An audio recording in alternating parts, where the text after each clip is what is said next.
Hi and welcome to this video where I show you 5 simple and fun watercolor backgrounds.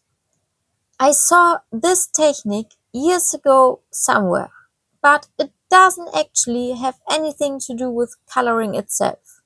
However, I want to try it now in coloring books. If you're new to this channel, hi, my name is Ina. If not, welcome back. As you can see, I've already experimented a bit on several scrap papers, and now I want to apply it in coloring books. My plan was to show you 3 different ways to use this technique. In the end, I had so much fun that it turned into 5 pages. I'm starting in Creatopia by Vex. In this book, I picked this relatively simple page with the roses and the doodles in a rectangle. I've already masked off the box with washi tape. Now I'm using a simple clear plastic sheet and I want to create a look of paint splashes or paint blotches. For this, I simply use watercolors. This particular watercolor set isn't available anymore, but you can just use whatever watercolors you have at home. I didn't mask off the roses because I want to color them in shades of red and pink. Inspired a bit by Sarah Renee Clark's dopamine coloring, I just paint right over the flowers. The practical thing is that you can place the clear plastic sheet directly on the illustration and see which areas you can apply color to and where you don't need it. Of course, you have to keep in mind that you'll flip the plastic sheet over in the end, so you'll be working in a mirrored way. Also, the paint will flow a little, so you need to protect any parts of your illustration that shouldn't get color on them. At that point, I was still hoping that a single strip on every side would be enough. But I can already tell you it's better to cover the entire motif. In general, not everything in this video went according to plan. But that's good, because you can learn from it and avoid my mistakes, or at least know what to watch out for. I now simply spread the paint on the clear plastic sheet. I start with a magenta tone. Then I add a slightly darker magenta, a bit of red, and finally some purple. Next, I have a spray bottle. It once contained self-tanner, which I haven't used in years. The water still smells faintly of old self-tanner, even though I rinsed the bottle. But it produces a fine mist and is perfect for this purpose. And it's just plain water inside. I spray the sheet once, or in some areas a few more times, so that the paint is wet enough to flow a bit. If there's too little water, the paint won't spread well. Too much water, of course, quickly causes it to bleed through. Now I carefully turn the plastic sheet over and wipe the paint from my motif towards the outside. As you can see, the paint has already dried too much in some spots. I simply spray a little water over it again. I have this problem several more times later in the video. And since I've experienced watercolors drying very quickly in the past as well, I did a bit of research and found out that it's probably because my air humidity is low, which makes the paint dry faster. On a sheet of plastic, you can of course reactivate it, but it would be much easier to do with a brush than just spraying water on it. Here I dab a bit of the color off the illustration where it has run over. Now I try once again to reactivate the last color on the sheet by spraying some water over it, so I can get a bit more color towards the edge. If you really want a full area of color where the page is completely covered, you definitely need to use more water or maybe also more paint. But this way you also get a nice texture. In some spots where there is too much moisture now, I simply spread the paint a little with my finger. And then I wipe the sheet clean with a cloth. If you can't get the sheet completely clean like this, you can just rinse it under the tap. I'm not doing that now. Instead, I simply use the other side, as I'll be using different colors for the next page and don't want any leftover paint mixing in. I let this page dry for now, and then we'll take a look at the final result later. I've already prepared another page, this time in Small Victories by Joanna Basford. This is the German version of the book, which is called Kleine Wunderwelten.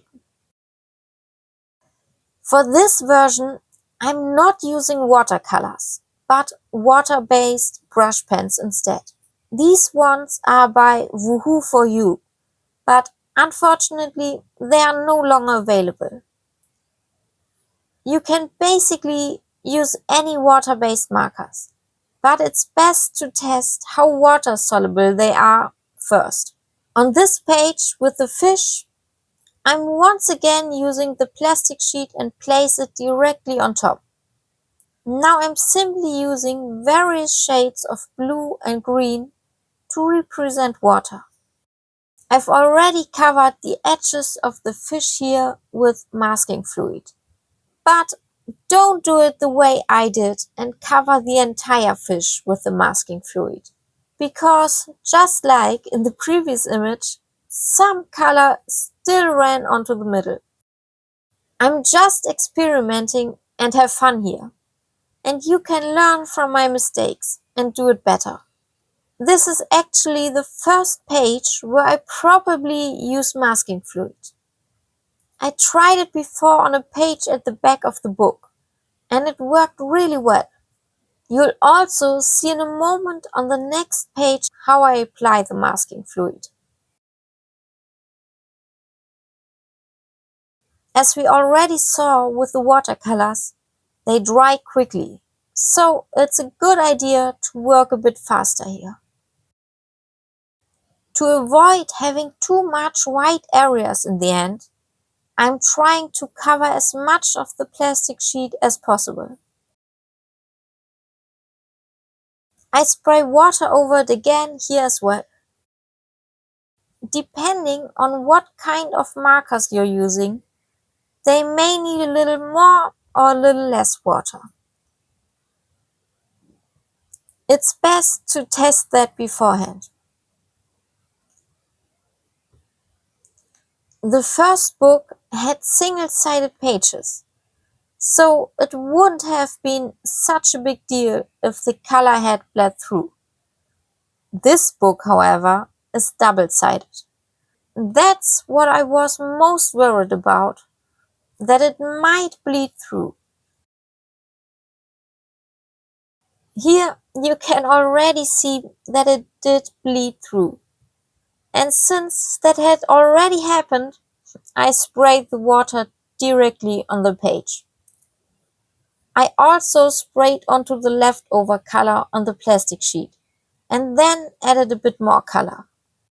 Erika from the channel Elm Colors recently posted a video where she painted directly in the book with water-based markers.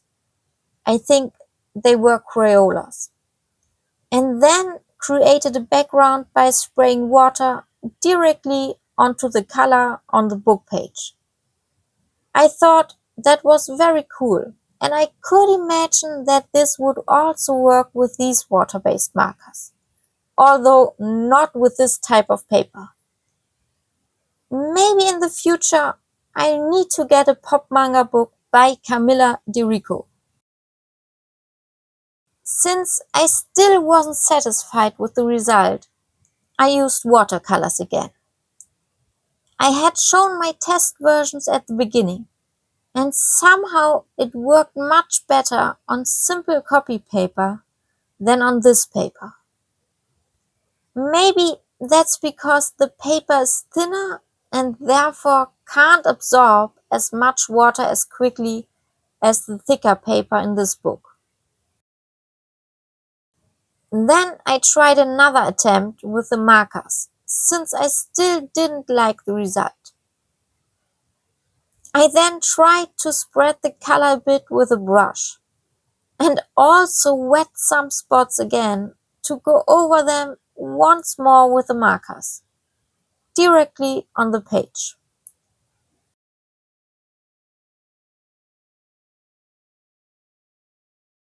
Afterwards, I was reasonably satisfied.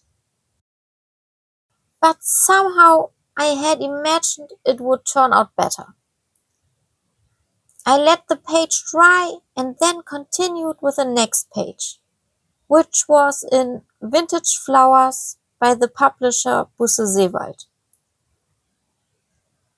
Here you can see a relatively large blank area, and I simply photographed another columbine from the previous page, enlarged it a bit and then traced it. I wanted to place it in the blank space there, but not as a black line art. Instead, I used masking fluid to eventually have it appear as a kind of white line art. Next, I shaded the back of the flower from the reverse side with a pencil, and then transferred the graphite by tracing over it in the spot where I wanted the flower to be.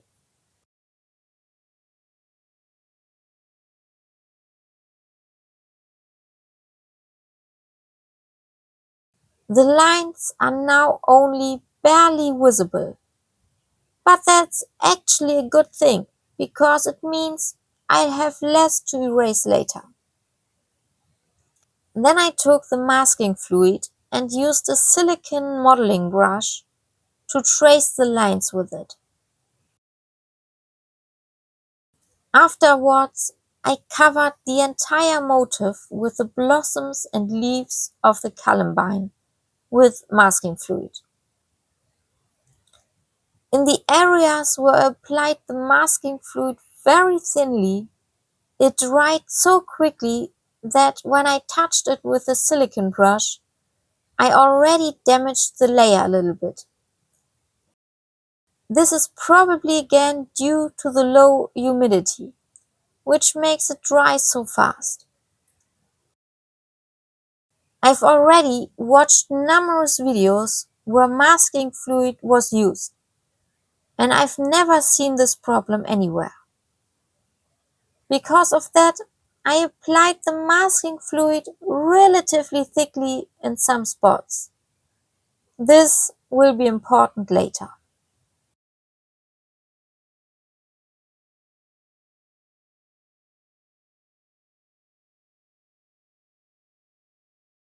Once the masking fluid had dried, I simply used an old school paint set because I wanted to show you that the whole process also works with very inexpensive watercolors. Do these paints actually exist in English-speaking countries as well? And if so, can you tell me what they are called there? In Germany, it's not just called watercolors. It has a specific name that translates to opaque colors. Nevertheless, they are not comparable to acrylic or gouache. I've tried translating it with various tools, but I only ever get watercolors as a result. Never a specific term for this type of paint. They are chalkier than the ones I mentioned earlier, as they also contain chalk as a filler and are not as highly pigmented. In a way, they are, but if you dilute them with water on a palette, you can paint significantly less with the same amount than you could with high quality watercolors. Still, they are very bright and vibrant. Okay, back to the actual topic. Basically, I did the same thing again, namely spreading paint on the plastic sheet. In this case, I choose yellow and magenta, and also wanted them to blend together in some areas. In the end, they blended together in quite a lot of places, but I didn't find that too bad.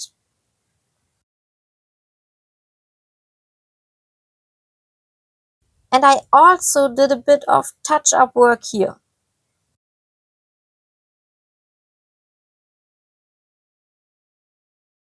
In the spots where very large puddles had formed, I dabbed off some of the moisture and then picked up a bit of paint with the brush to fill in some of the white gaps.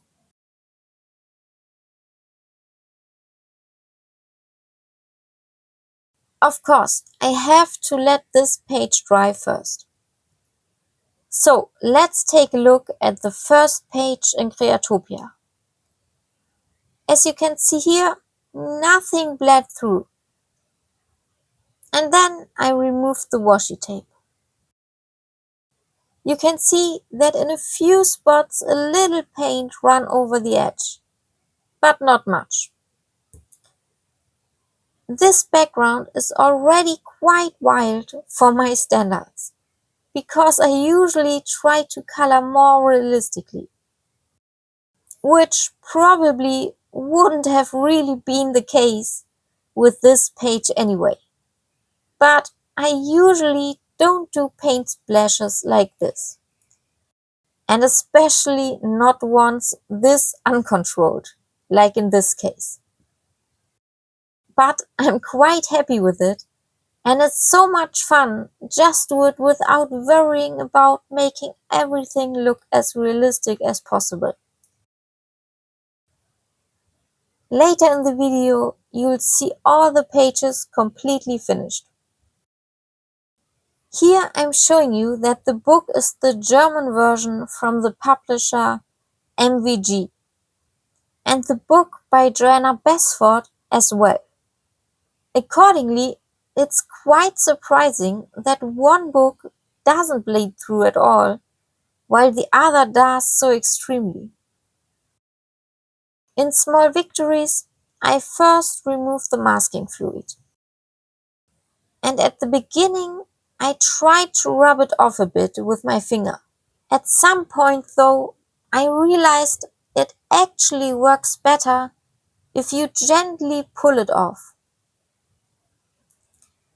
Still, the paper tore a little in some spots. I assume those were exactly the areas where I had applied the masking fluid a bit too thickly. Since it had already bled through anyway, I went a bit overboard with the water on this side. Here I show you how much it ultimately bled through. But that's a problem for my future self. For example, I could color the houses in a way that makes them look like they're underwater, and add a few fish. I could also use acrylic paint to cover the paint splotches, or make a very dark night sky. What I also think would be pretty cool is to incorporate the color effect into the picture, even though I don't yet know exactly how. But as I said, that's a problem for the future. For the fish, I actually find the background quite pretty the way it turned out in the end. Now let's take a look at the third page. And here as well, I'm going to remove the dried masking fluid. I'll start with a columbine blossom that I added to the page. And I think it's quite easy to recognize. In some spots, I later trace over a bit with a white pen. And somehow I completely forgot to rub off the pollen that the blossoms has at the front. I did that later on. On the actual motif, the paper tore a little in some areas. I glued some of it back together later where possible. And in some spots, the paper was simply a bit damaged and therefore became a little rougher. But that wasn't too bad. Again, these were the spots where I had applied the masking fluid too thickly.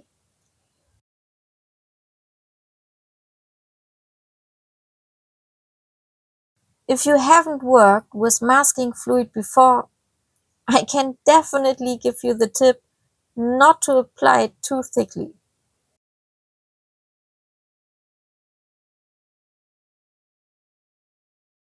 This book is from a different publisher, but here too nothing bled through, although the page did of course warp a little. Also, a bit of the color from the sheet I had placed behind transferred onto the back of the page. The washi tape I had used to protect the transition from one side to the other I wanted to somehow use again, and I thought I would make another background in the same book. For this, I stuck the washi tape down in a shape that you could maybe call a diamond or something like that.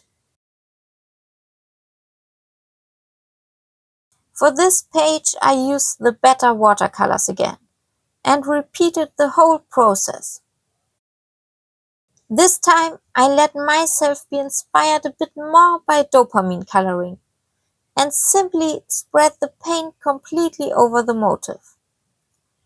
However, I then realized that I should either have spread the paint over the entire page or left out the washi tape altogether. As a result, I now have some hard edges in certain spots. Basically, though, I quite like it. And since making these kinds of background is really fun, I made another one directly on the page next to it. I then thought about how I could use the washi tape differently and just stuck small strips crisscross over the page.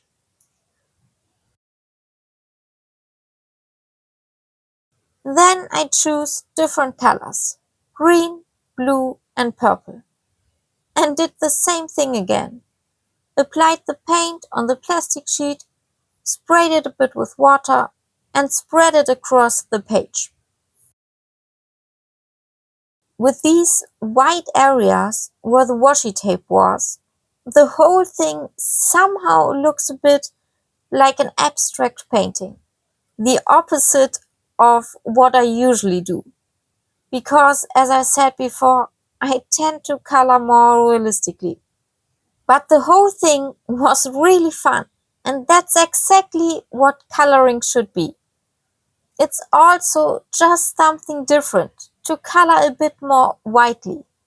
Although of course a bit more realistic coloring also brings me a lot of joy. Now at the end of the video, I show you how the pages look fully colored. I hope you enjoyed the video and that it inspired you to maybe try something new and step out of your comfort zone for a change. But it's best not to make my mistakes. First, test how good the paper is and perhaps practice outside of a coloring book. Bye and see you next time.